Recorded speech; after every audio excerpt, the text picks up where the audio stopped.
In this demonstration, we're going to explore the digital certificates associated with a few websites and the type of information they contain in their public key certificates.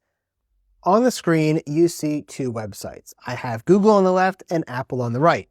Both of these are being visited over an HTTPS connection over port 443. If I click the little lock next to the website name, you're going to see that it does have a digital certificate and it's valid. Now in Chrome, if I click on that, it will give me the details of that certificate. Notice that the website certificate is for www.google.com. That's its public key certificate. It was issued by the Google Internet Authority, G3, and it was globally signed.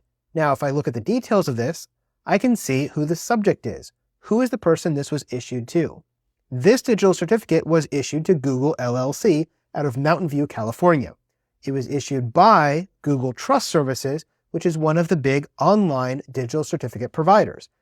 And you can see that it uses SHA-256 to provide integrity of that signature, and the encryption is using RSA. Now, as you go further, you can see what it's valid for. You can see the public key info. This is being sent as an ECC public key certificate, and it has a key size of 256 bits. So I'm going to stop on that side and go look at Apple now. So if I go over here to Apple, you can see that this certificate was issued to Apple Inc. out of Cupertino, California. That's where Apple's headquarters is.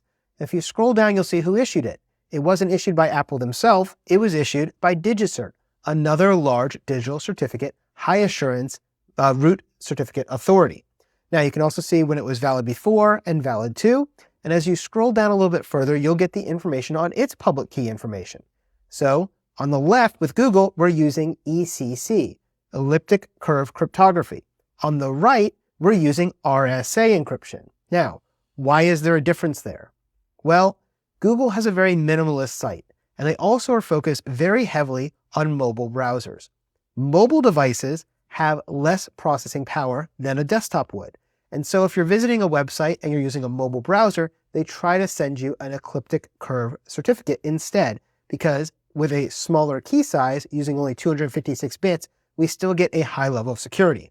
Now on the right, Apple's website that I'm looking at realizes that I'm on a desktop computer, and so it's sending me the desktop version.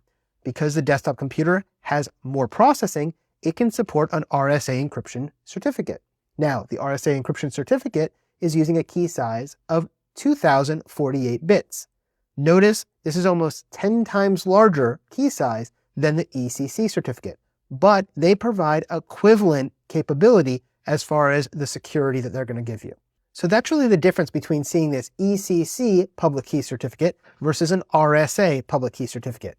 They're just a different type of encryption being used. ECC is favored when you're using mobile and low power devices.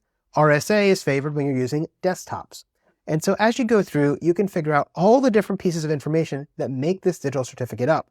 Things like its key ID, things like its authentication and its identification, and going all the way down, you can even get down to its unique fingerprint that identifies it as that certificate. And if I do the same thing on Google, you'll see it's a completely different one because they're two different certificates.